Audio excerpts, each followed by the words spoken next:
Here's a check of today's top headlines, the news you need to know before you head out the door. The U.S. will share 80 million doses of coronavirus vaccines around the world to help other countries beat the pandemic. But here at home, confusion still reigns over mask mandates as states and businesses grapple with the CDC's new, more lenient guidelines. New York and Washington, D.C. are among the latest to announce they will adopt the CDC's recommendations. At Monday night's council meeting, it was announced that Joplin's infrastructure recovery project following the tornado has been recognized Project of the Year. The award from the American Public Works Association was announced by the engineering and design firm Olson. Joplin received the award for disaster or emergency construction and repair in the $25 million to $75 million category. Police arrest a Lamar, Missouri woman after they say she stabbed someone in the neck during an argument over a car accident. It happened on Saturday. Lamar police responded to a disturbance on College Street.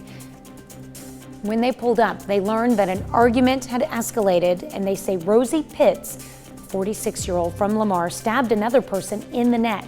The victim was taken to a Springfield hospital with non-life-threatening injuries.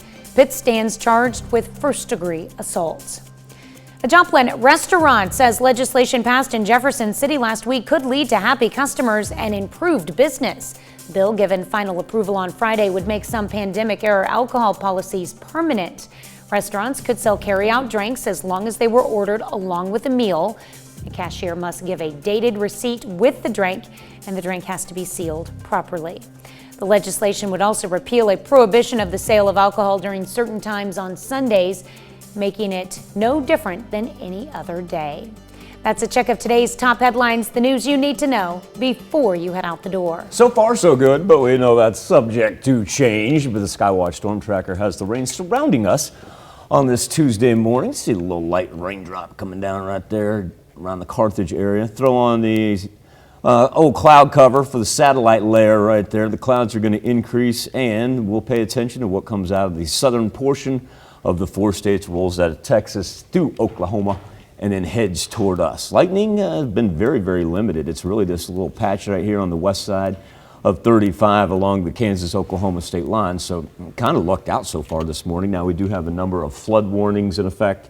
Some of these are set to expire later on this afternoon. Not going to be surprised though if anything's extended, especially when we talk about our rivers, where we've got the Little Osage, the Osage, you got the Marmaton. Those run all the way until Saturday. You can also tell down there by Monette, just south of I-44, headed towards Springfield. That's about 4 to 6 inches of rain in the last 2 days alone. Talk about flood warnings, my goodness. They're not only in the 4 states, look at how far they stretch all the way down to the Gulf of Mexico, with additional thunderstorm activity indicated in the orange and the yellow beginning to appear in West Texas. Our temperatures very pleasant outside, 66 in Joplin, 58 in Neodesha, and 62 in Nevada. As well, like I said, we'll just keep our eyes down at the bottom of the screen. Severe thunderstorm risk map does keep us out of the low category. We'll go minimal. Biggest threats are going to be the lightning, as well as we've got the flooding concerns, but also too high winds are going to pick up for the afternoon hours. Into the 70s later on this afternoon, and as we get into the afternoon and evening hours, here comes the rain. Just keeps on right through Oklahoma into the 4 states, all the way into Wednesday morning before we get a little bit of a break on Wednesday.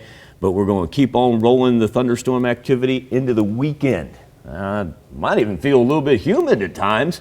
We're going to see the 80s. Be right back with more KOM Morning News right after this. It's the